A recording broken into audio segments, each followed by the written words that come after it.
Welcome to Portals of Perception and to the Universalis project number 10.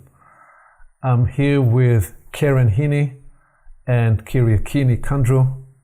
Kyriaki, welcome.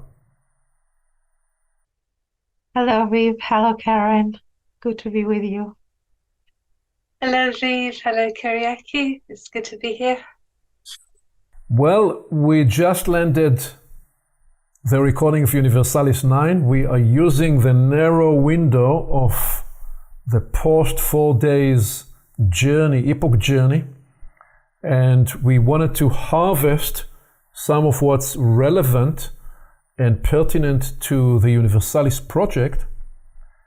And before we launch into this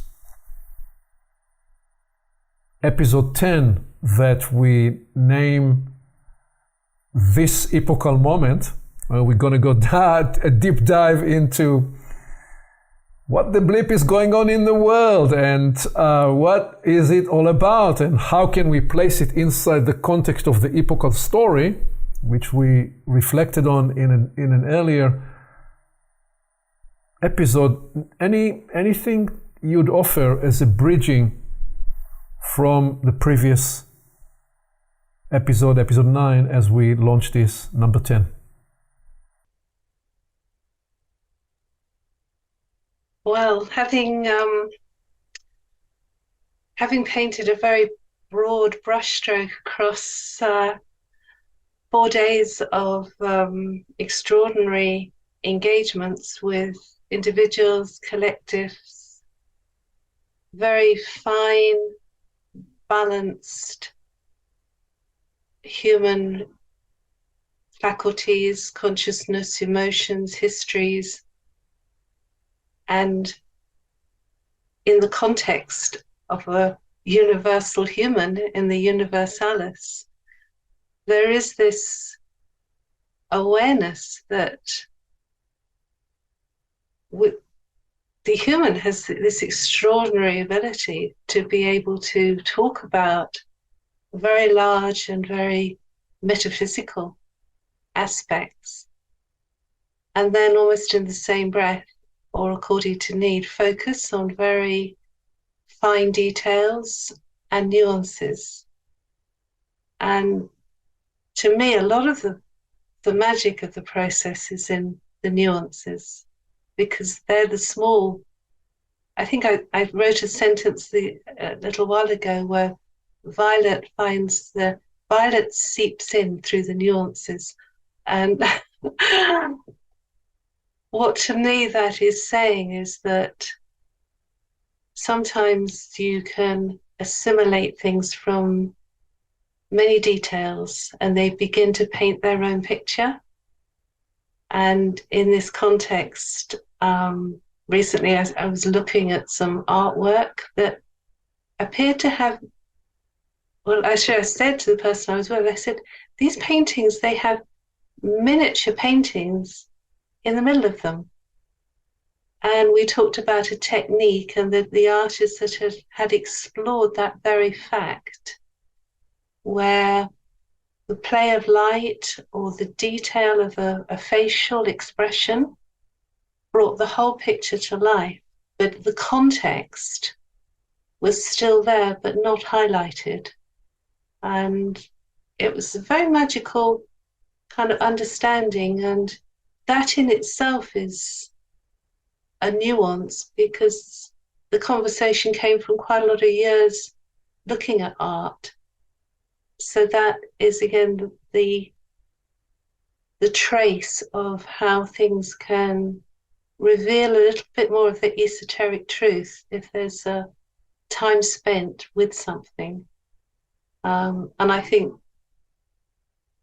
I hope this is all right me saying this, but I think Aviv has spent a lot of time researching the truths of how the world works. And I think the nuances and the bigger picture are incredibly important, and we're going to be dipping into this a little bit in this journey today. Thank you, Karen. So Indeed, and what actually this brings up for me is that at some point during the 4 days, there was this insight or realization that presented itself, which was that the nature of discovery, the nature of exploration we are engaged in is one where, rather than have one big revelation, is more a running, ongoing revelation.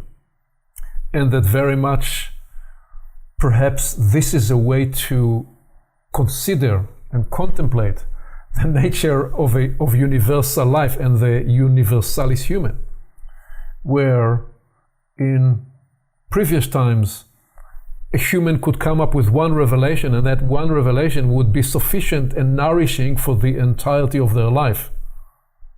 And that what we are experiencing in this is, so perhaps there is a body of work or a modality that opens up that has about it several new dimensions that open up. And if you have 150 people in the room, many of whom are with 20 or 30 or 40 or more years, so we have in the room 5,000 years of conscious journey inquiry, and the revelations, the revelatory property that people are able to hold, because 150 people, we still are running with a technology that only allows one voice to speak in one time, even though we sometimes try to sing and play music together.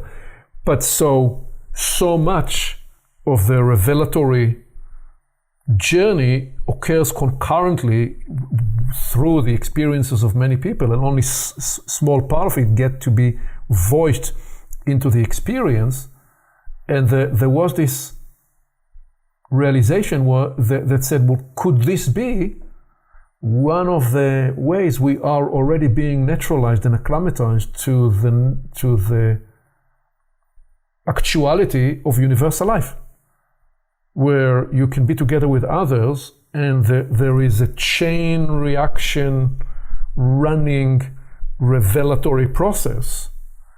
Some will then put it to music, some will put it to art, some will put it to writing, some will put it to poetry, some will put it into what they do the following day with their family or with the organization they lead, or with the causes they serve, or in the classroom as a teacher with early education, or with advanced education, but wherever people are operating in the world. So all of that part of is this a way to think about universal life? You are engaged in an ongoing revelation, a running revelation, rather than one singular revelation for a life. And it is emerging from what you're describing of the experience of looking at a large picture.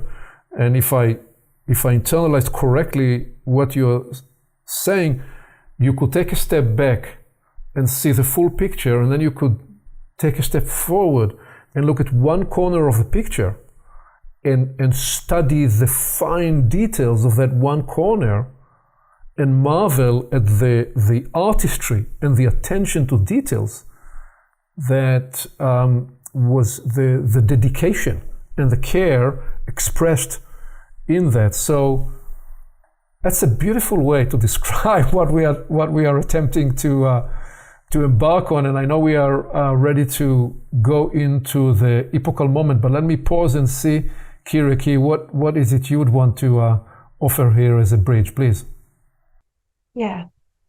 Apart from this wonderful bridge that Karen wrote, like going from the macro to the micro, and maybe from the rarefied worlds of psychology, thinking, essences, to the life pragmatic world situation. I think another bridge could also be that we talked in our previous conversation about the crisis of belief, and about finding that there is no narrative. There is such a confusion, and there is no narrative to explain what's going on in the world. And how can we integrate ourselves, both as individuals and as collectives, and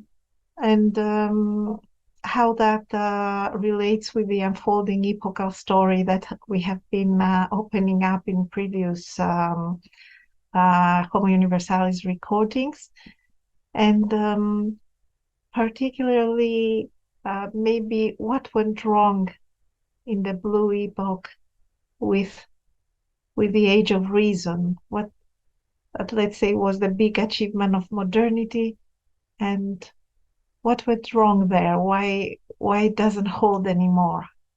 So that's an opening bridging. Indeed, and you actually not just created a bridge, you kind of opened the door for what it is we're about to enter and explore. So let me bring this slide. And we call this the Universalis project number 10, this epochal moment. And this started with simply asking, can we try to diagnose this epochal moment? As you just said, Kyriaki, what is going on in the world? Why does it feel in many places as though the epoch is regressing? At least that's the way many people describe their experience. What could be the evolutionary reason and purpose in what is now unfolding? So I asked that question, and then I suggested that, which is another one of those deepening technologies, which is you ask a question, and instead of trying to answer that question, you ask another question. And then you begin to have a space between that question and the other question to cultivate, which is more or less how we work all the time in the epoch journey. And the question that was suggested to look at was, well, let's begin with what is the function of blue? Why did the epoch need blue? So this relates to the exploration we described on an earlier Universalis episode, I believe episode 5, 6, and 7, all covered aspects of the sevenfold journey. And this is one of the slides we looked at, where we were gradually building the story of red as an originating influence, orange as a nourishing of the initial cause and covenant, yellow is a reorchestration and a realignment by connecting or centering on a new higher principle, green as the regenerative, renewal, initiatory aspect of the individuation that needs to arise in that endeavor, or in the case of the epoch, and blue being the place where collaboration and balancing, systemization and regulation occurs, and so on to the indigo and violet. Now, what I will highlight here again is an interesting realization that every fractal corrects or balances the fractal before. Red is a very singular influence in the unfolding of the epoch. There is a disciplined nature in red, and then orange comes and expands the range. And when orange comes and expands the range, yellow comes to reorchestrate and realign the larger range of territory or space. And we described that when we were talking about the Roman Empire and how it represented a certain expansionary sample of the orange fractal, and how yellow needs to be a reorganizing of that around, again, a unified principle. And once there is a reorchestration around yellow, there is the need to regenerate and bring some new influence and a sense of renewal in green. But when you bring new influence and new energy and new impulses into the picture, guess what? Blue needs to balance and facilitate collaboration. So there is a curious journey in the way those progressions unfold. And what we said about blue was that blue was essential to the creation, the development of the modernity project. Because nothing in our modern civilization, nothing in our modern life, in our cities works without blue. When you think about a city, when you think about an airport terminal, these cannot function without what we are describing in the idea of blue. And again, the way we use here blue is different to the way blue is used in many other systems, whether it's in five-fold system, that is a different mechanics and appreciation of blue, and whether you're looking at other developmental systems where blue represents a certain meme or a certain idea. We were describing, when we did the sevenfold epochal progression, those 7 wavelength natures to be truly the natural progression of a journey through the life stages of anything. Life stages of a business, life stages of a relationship, life stages of the epoch. And now we are describing that blue was the unique influence that enabled humanity to really gain its primacy over other species in the collaborative coordination capacity that we developed as humanity. Because blue guarantees energy supply, food distribution, clean sewage, safe driving on the freeway, safety that your home was built to code, and so many other elements that are just the infrastructure for what we know as modern life, which in some countries in the world is still not at all the way of going on. So we suggested that everything about modern life was made possible and was programmed by blue, and especially anywhere you see people support an unwritten code, like standing in line, you're seeing the blue fractal in the conduct and behavior of us humans. And then we said, well, can we say even a little more about what did the blue impulse come to address and solve? And again, we just brought few samples. You could spend an hour just answering this question, but we said, well, blue came to resolve and do away with subjugation, with unresolved conflicts, which we are now seeing reasserting themselves in some areas in the world where we thought we will not see any more kinetic wars. But we are seeing kinetic wars, which is partly what brings us to this inquiry about why does it feel like the blue world order, the blue operating system of modernity is falling apart. And so we're saying here, we're describing here that blue came to address disorder and injustice. Blue came to do away with superstition, to address inequality, to do away with magical thinking and replace it with reasoning and with scientific measuring and evidence-based inquiry, such that we can be more grounded in what is. And blue came to address cruelty, and it came to address despotic oppression and slavery and the disregard to life. And it also came to address industrial poison. So it's really just very small sampling behind those different aspects and domains of life that blue came to address. So then we said, but there seems to be so much that's breaking down in the world at the moment, and the whole question or rather prospect of liberal democracies, we see that the functioning of the UK since the Brexit and the deterioration in many of the internal infrastructures of England that process brings enormous corrosion in the conviction that people have about what the country is about.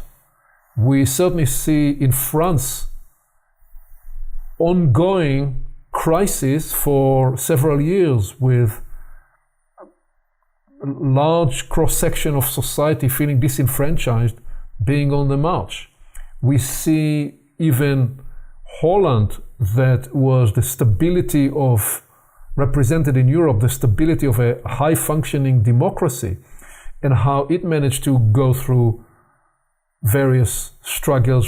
Even that democratic system is running now into crisis of not being able to agree how to manage various issues. And of course, we're seeing the kinetic war between Russia and its invasion to Ukraine, and we're seeing the dysfunction in the East with increasingly assertive threat from China to Taiwan. And I left for the end the two big obvious elephants in the room, the US and its completely dysfunctional Congress, and Israel is, right as we record this, is in the middle of a constitutional crisis. In all of these, there is a sense in which the blue operating system that was the foundation of free market economies, democratic systems, and the operating system that enabled modernity, that is facing a major crisis. And so we're trying to become diagnostic as to what does it mean that it's occurring now. Why is the blue operating system breaking down when we are already describing that we have moved into the indigo merging and transference of capacities and capabilities and into the phase shift of violet? Why is the blue operating system breaking down? But before we're going to do that, or to do so, we first are asking, what was the blue architecture? What is the foundation of this operating system? And why then is it breaking down now in slow or fast motion collapse? So I'm about to narrate and describe any operating system will have several layers as it is developed, and I am about to reflect on the layers of the blue operating system, the blue arena of living, in its natural, as was meant to be, intent in the first place. And it begins with describing the three spaces where we experience and express living.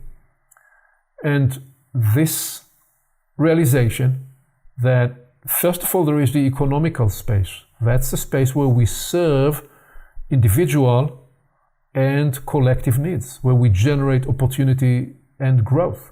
That space goes all the way back to bartering in the ancient world, where if you grow corn and I grew potatoes and we wanted to do a bit of an exchange, we found the system by which we could trade wheat and corn and potato and whatever else we each brought to the marketplace.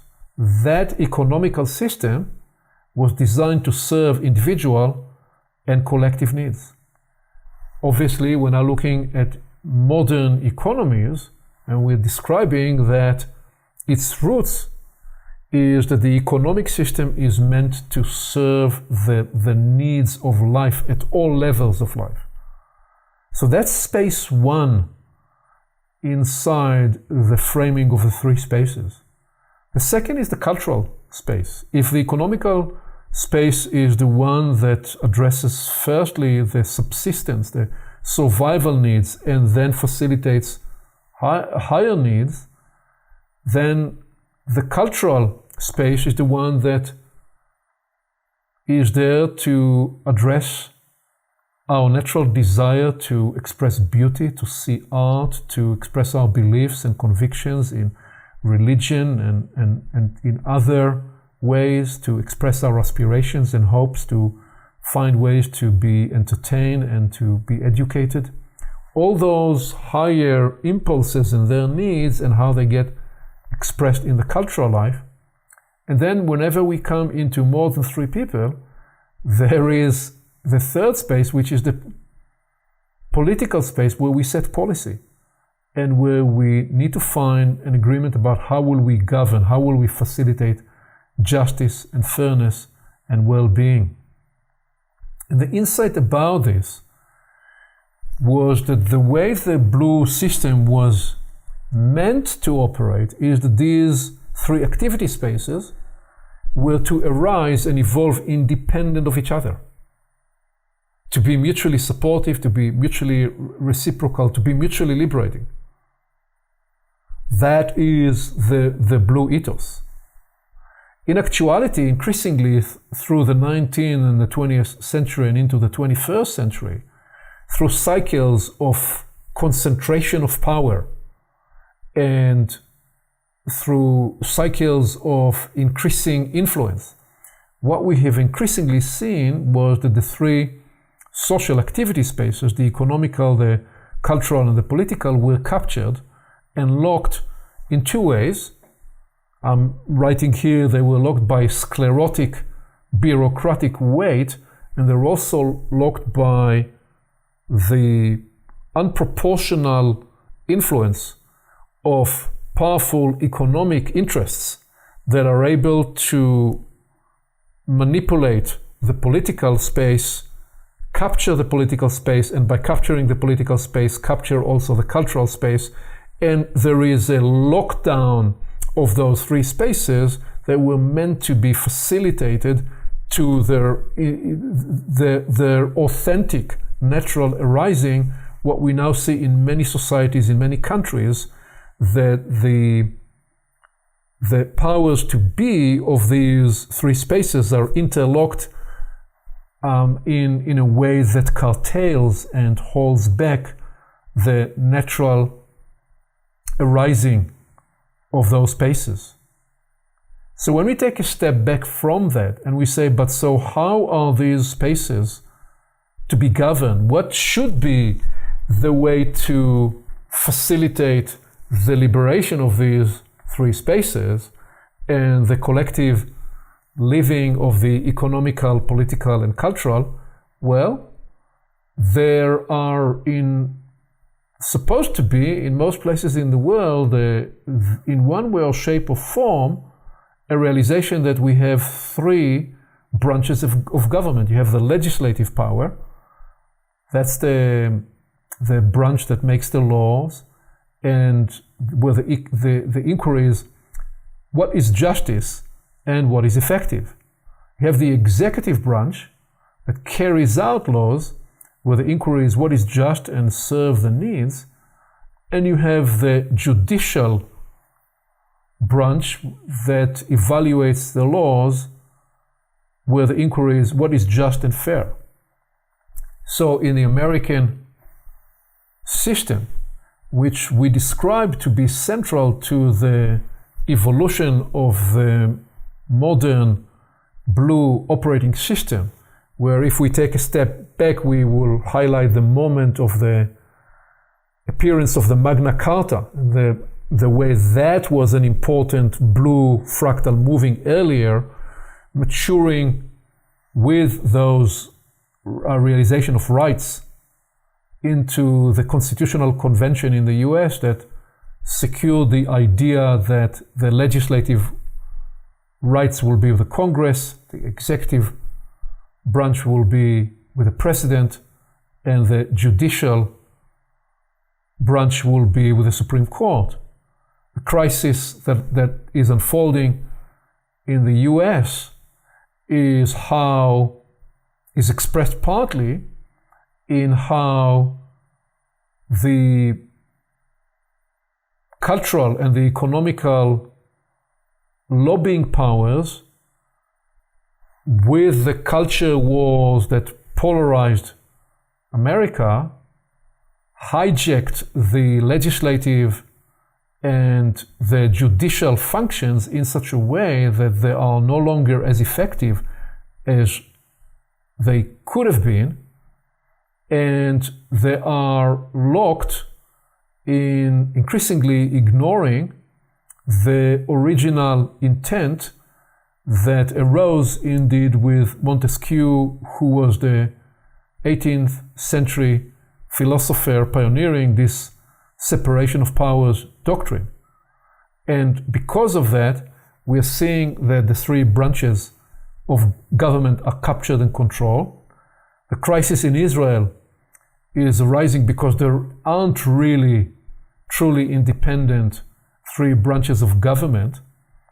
The executive and the legislative branch in the Israeli system are somewhat one and the same, because the executive controls the legislative, and they are now engaged in a constitutional crisis because they're trying to create a way in which the judicial will be contained in its powers. Now, what we're doing here, we're not making political commentary on the left or on the right. We're simply narrating how the systemic crisis is appearing, and we could go to Greece, and Kyriaki will tell us about how that dysfunction is expressing in Greece, itself in Greece. We could do a double click on the European situation and describe the entire EU, and the Brussels administration of the EU is itself a contradiction, because there isn't really an anchoring of that power in the genuine economical, political, and cultural processes. It's an administration that's devoid and is separated from the larger network of interests, economical and cultural interests, which partly led to the story of the Brexit. So, but rather than go deeper dive into the specificity, I'm trying to weave here a moment in time diagnostic story of the blue operating system that truly emerged in some ways from the Enlightenment and moved through the 16th, 17th, 18th, 19th century, came to its prime in the modernity project that came to its primacy in the 20th century, and how the last couple of decades we're seeing this wonderful miracle of the modern world now facing its greatest challenge yet, and we're trying to appreciate why.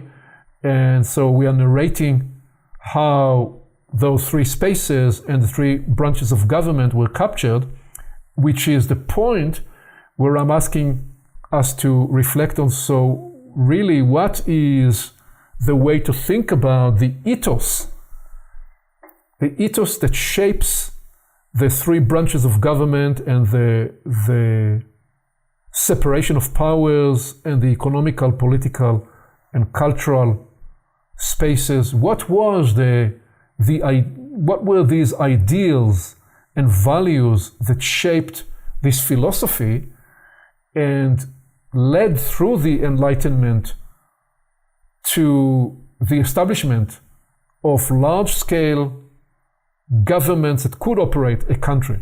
Remember, before the modern blue system, it was very difficult to run a country, so we had more city-states. Although you could say that the various empires attempted to establish their blue systems, but obviously it didn't have the ethos that we are describing here. So the ideals and the values that shaped and became the governance of living, they were based in some of the ethics of the Enlightenment and the study of good versus evil, and some of their ideals about what is good. and how they couple those with the study of rights versus wrong as the study of morality. And those two pillars fashioned the backbone, the infrastructure, the philosophical infrastructure of indeed the blue operating system, including, for example, the ideas of the rule of law, human rights, free speech, and or if we want to see the bigger paradigm, we would look at how the equality before the law was central and supported by checks and balances and the use of powers, by presumption of innocence, by independence of the judiciary, by freedom of speech, the rights to assemble, the rights of the accused and the victims, access to justice, and knowing the law. So these are building blocks of the legal system that became so central for the evolution of the operating system that enabled, again, free market economies and functional democracies, because people believed that the system will take care of them and will take care of their interests. So they could actually build large businesses and enterprises because they trust the system. The moment we retreat back in time to people are not trusting the systems, where are we traveling? In the epochal trace, we travel to bloodlines of families of some of the early banking families in Europe, because there was not yet the blue system. So you've had the families that served the early arising before the modern economy.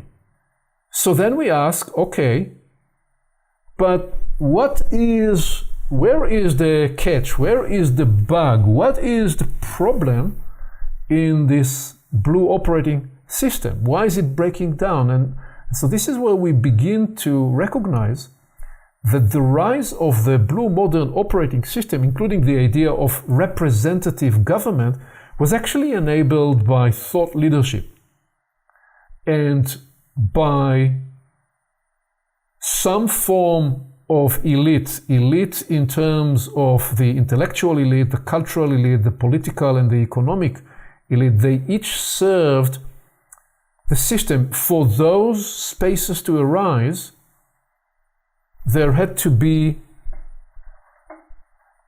people who will step into function, who will serve the ethos of the blue modern system. And the simple ethos was, we serve in function that gives us powers to serve the people.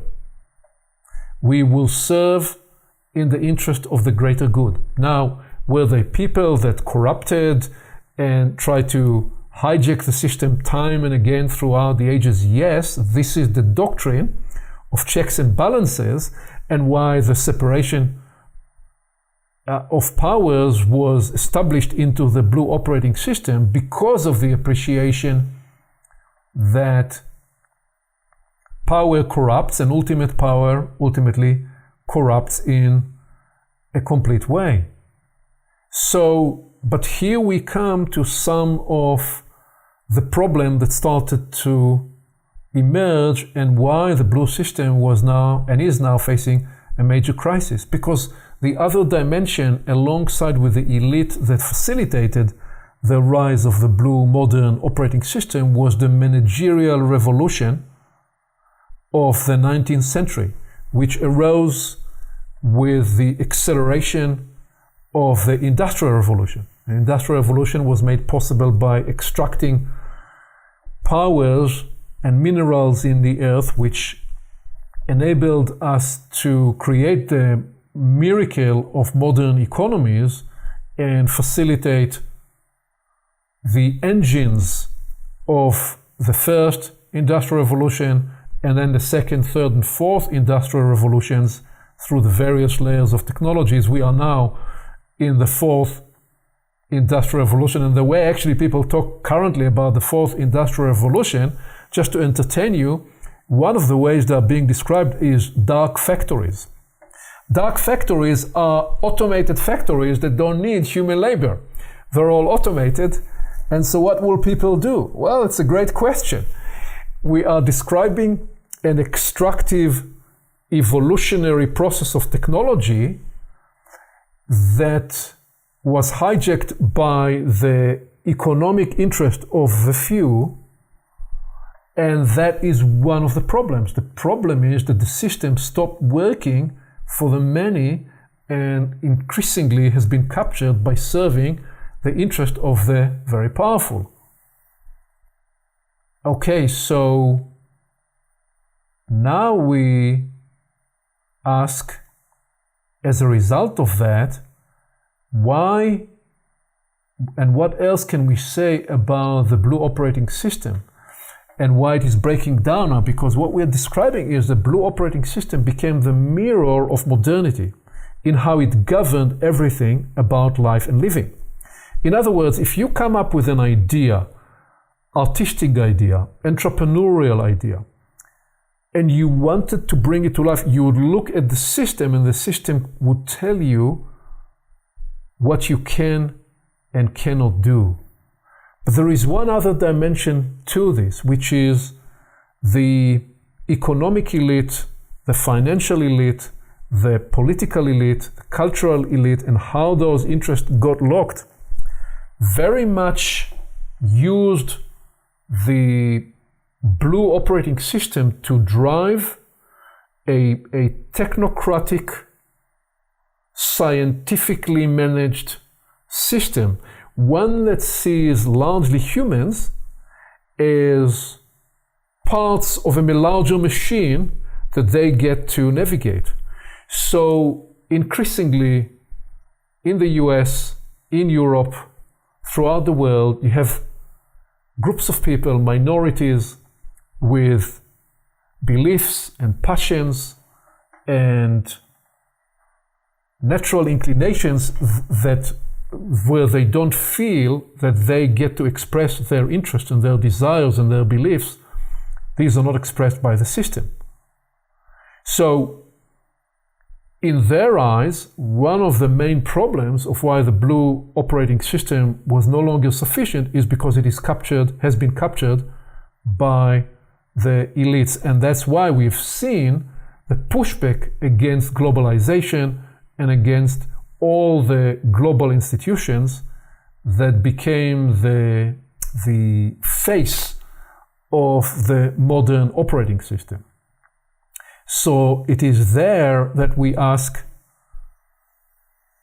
indeed, so what else can we say about those bugs and the obsolescence breakdown that leads to the downfall we are now experiencing? And I now go almost fully back to something, Karen, you said a few minutes ago in a previous recording, the previous episode, when I will talk about the ideological capture. Because what supported ethics and morality were the metaphysics, the ontology of life, the study of the nature of being and reality about what is real, and the epistemology, the study of knowledge of what is true. And what we are proposing, that these were the scaffolds that shaped the morals and the ethics, and the ideals that shaped the modern system. But what we have now seen in recent century or two, that increasingly even the knowledge and the way we perceive nature has been captured to people believing that they can socially design, socially engineer, socially instruct the system to operate such that people will become part of the system rather than the system serving the people. So not only we have an ideological capture of ethics and morality, we have the philosophical and scientific capture with what we described on an earlier conversation as intellectual materialistic ideology. If you like, that is part of the story we are telling about why the blue of modernity is crumbling in the US, Israel, France, the UK, Germany, and elsewhere.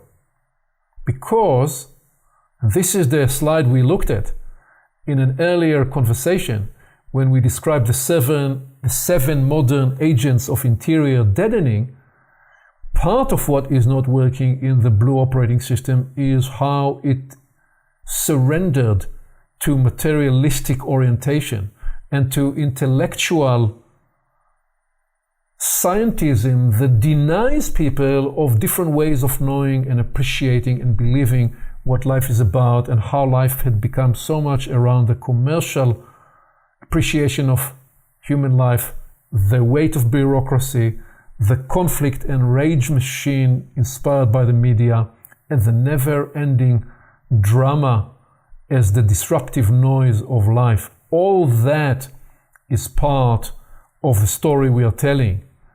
And this is how it relates to what you were saying actually at the beginning of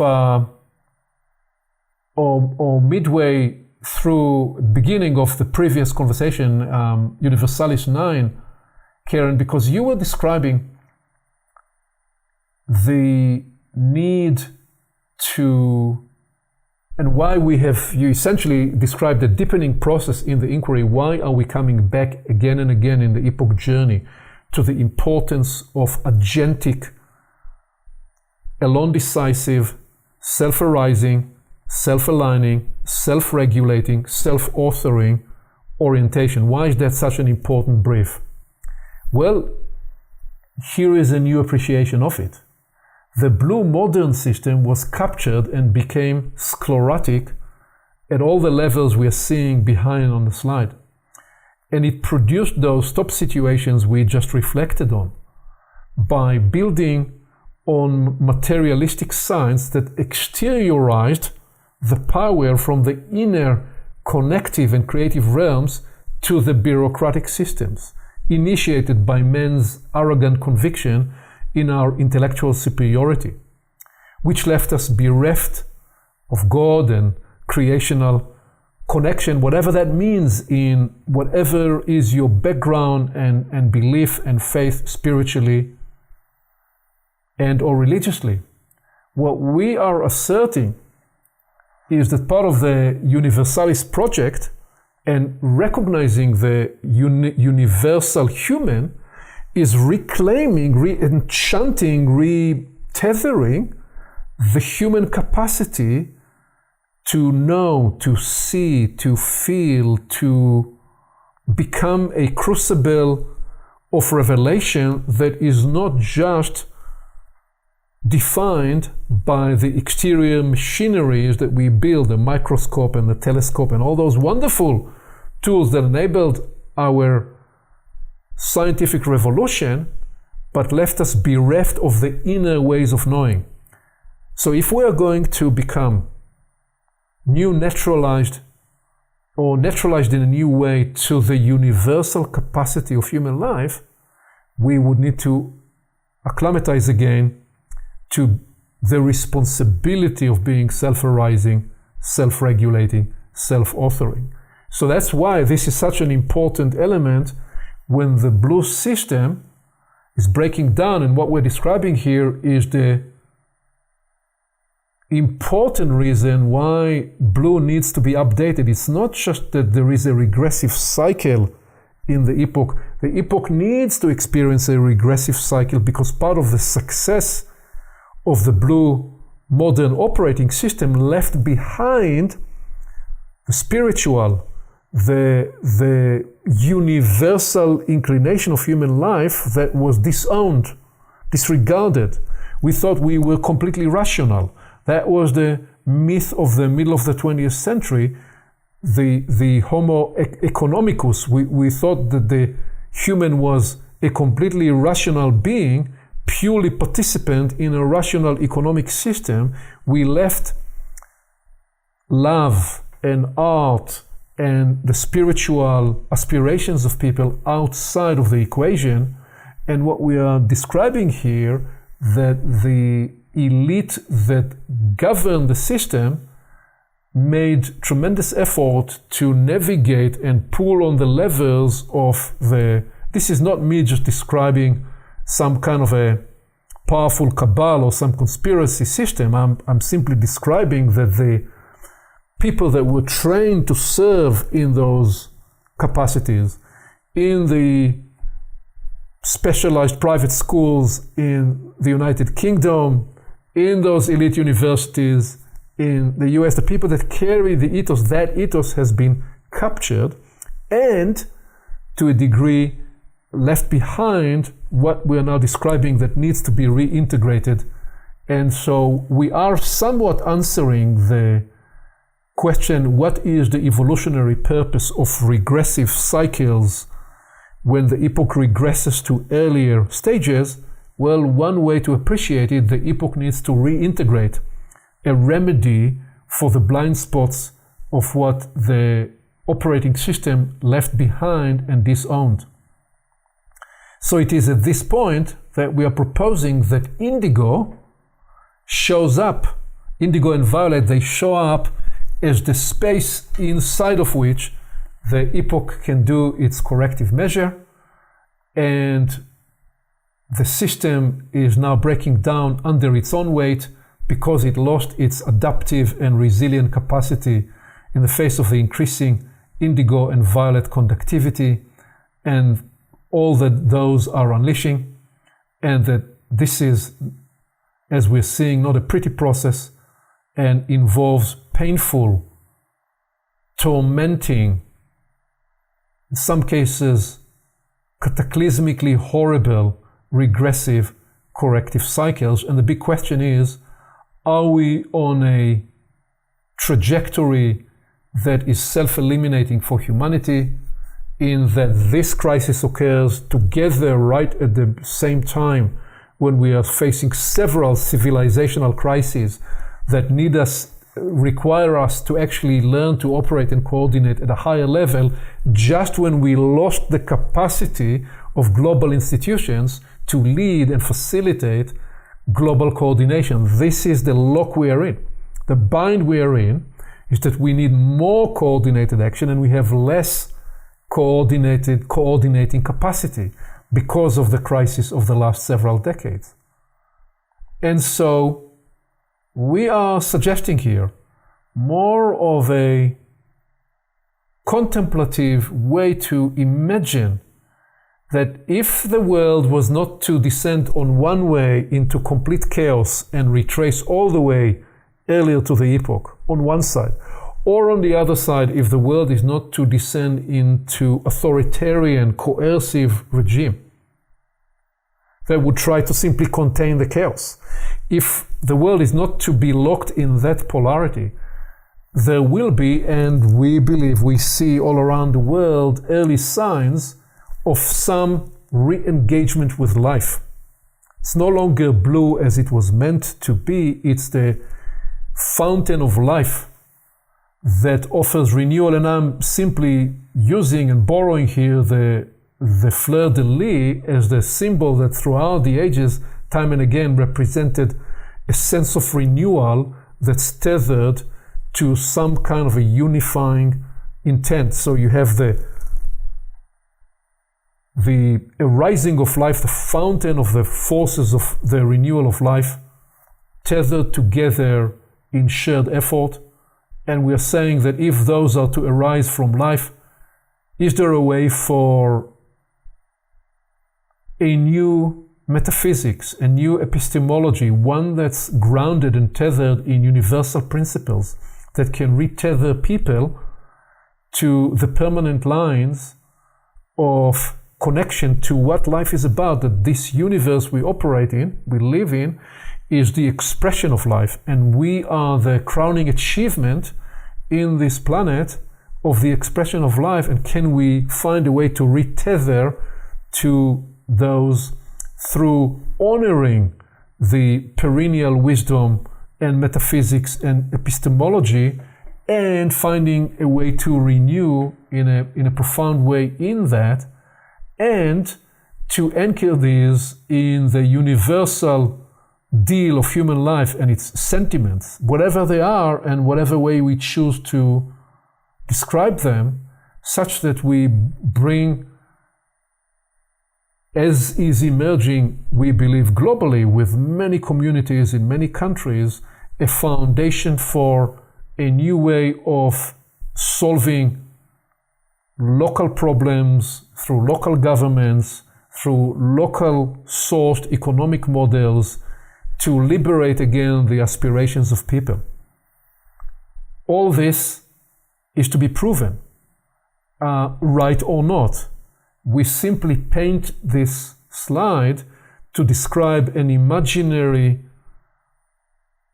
process of renewal in the coming decades, not without tremendous amount of struggle and strife, but if there is a way for us as humanity to abort and avert the self-eliminating trajectory we are on in several major crises, then what this picture describes is that this crisis moment of the implosion or the obsolescence of the blue operating system has a unique evolutionary purpose, which is to unleash the powers of renewals at all levels of the operating system. And that means we will see people inquiring at the deepest levels, spiritually, metaphysically, religiously, philosophically, ethically, morality-wise, and we will see people that bring those inquiries to government and to NGOs and to business, and we will see those being expressed in economical renewal, in political renewal, in cultural renewal. That is the sense of the project of the coming 100 to 300 years, where there is an intuition that the coming 20 to 30 years represent a critical window to indeed facilitate that process. So that's the condensed version of this epochal moment, what it represents and what it invites. And I will now invite you to, by all means, having taken the ride with me, to see if you would want to offer any comment. I just recognize that I left one slide at the end, so let me bring it up again one more time, because what that one last slide said was, if there is a sense of renewal, it will find a way to inquire how can blue be updated inside the indigo and violet. It being that we need the function of blue, we still need some system to facilitate all the aspects of life. So that's the conundrum, that's one of the conundrum that we are facing.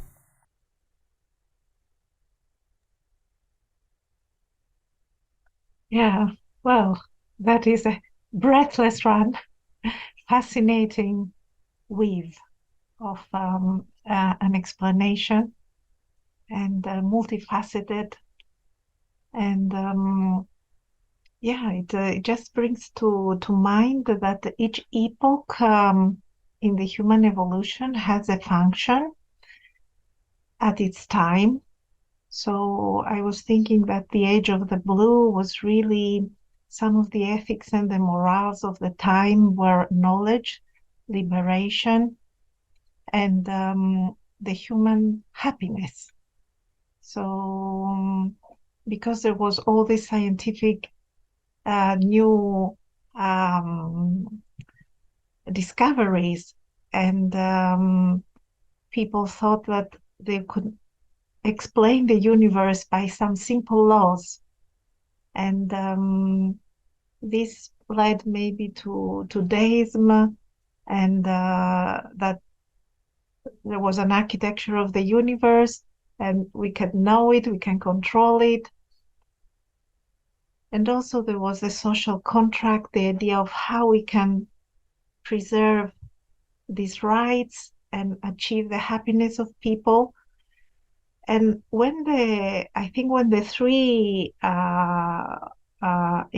when the three powers were separated, it was such a revelation of how to secure, let's say, a safe system. And it was such a brilliant achievement of the human, although it was first Aristotle that said it, but okay. So, but then somehow undermining it, there was also secularism, materialism, atheism. They were underlying this, and somehow these institutions that were there to secure, let's say, the well-being of people, they became institutionalized or captured, as you said, and they became very separated. Was the idea, I think, and we touched that on day 4 of the seminar, the difference between complex and complicated. That complicated is something that you can separate and it works. But complex, it needs to be together, and it needs to be, the one cannot work in separation from the other. So this is the one. And the other thing, as you said, is that all this scientific materialism excluded the feelings, like the feeling life, the intuition, the sacredness, and also that caused a separation of the human from its higher or deeper or unconscious aspects, which then romanticism tried to revitalize. But and then I'm also thinking of the one is that maybe the new emerging systems would need to be more working together.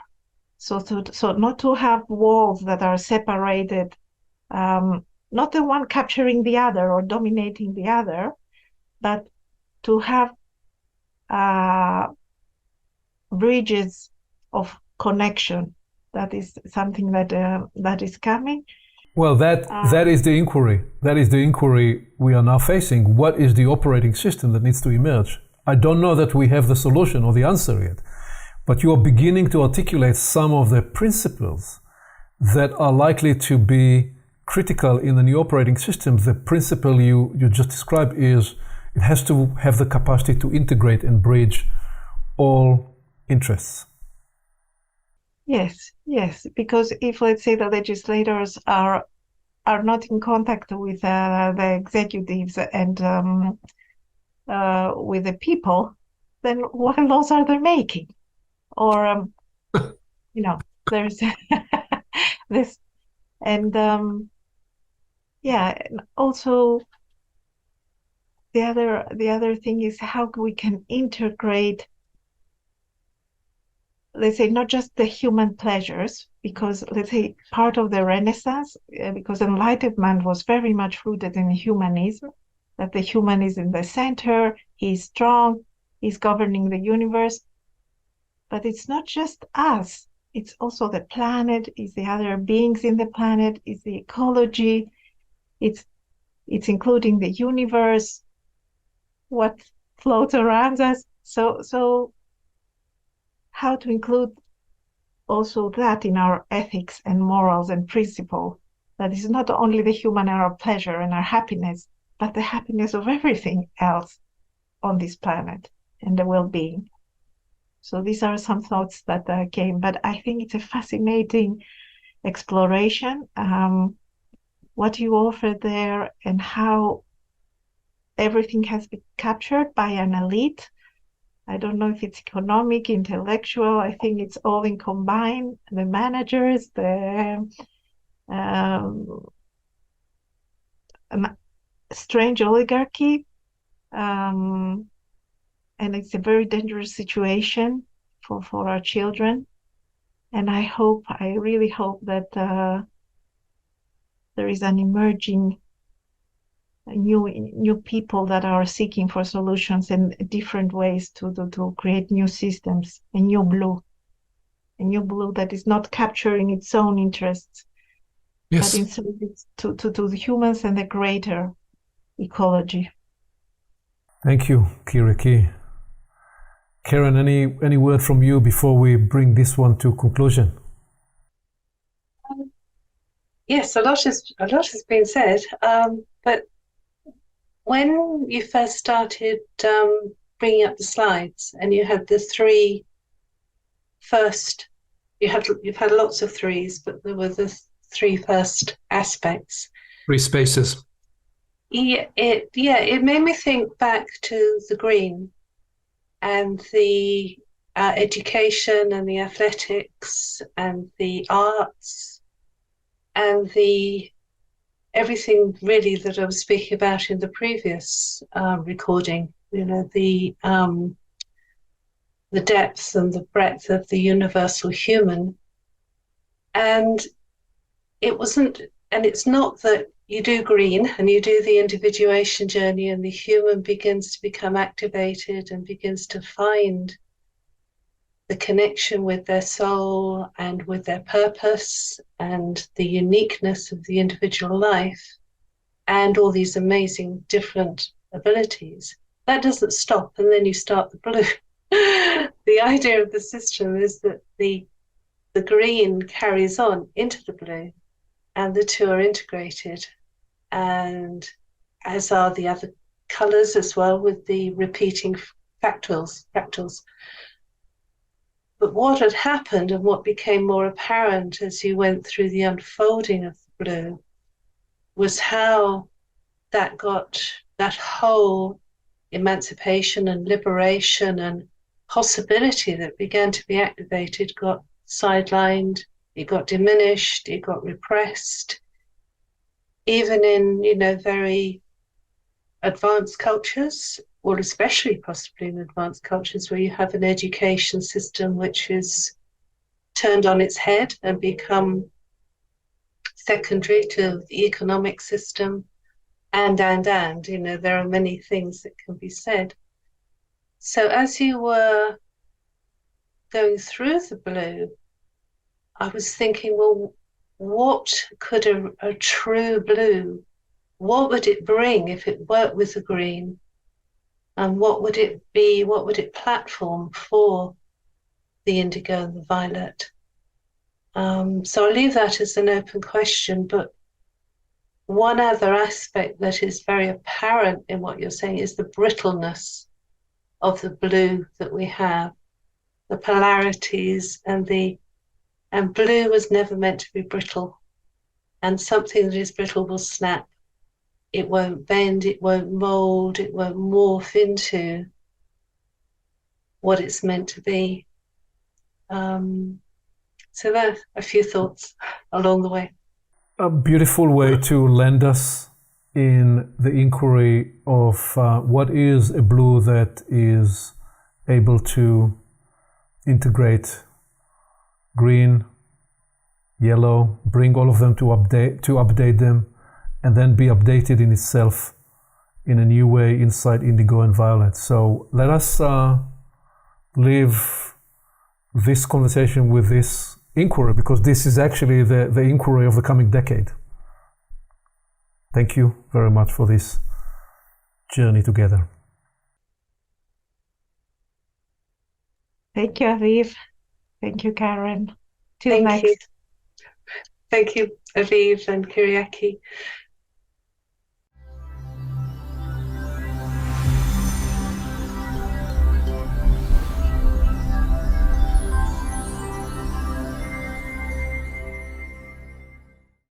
Along with our website at portalsofperception.org, Portals is also available on YouTube and on all podcast platforms, as well as social media.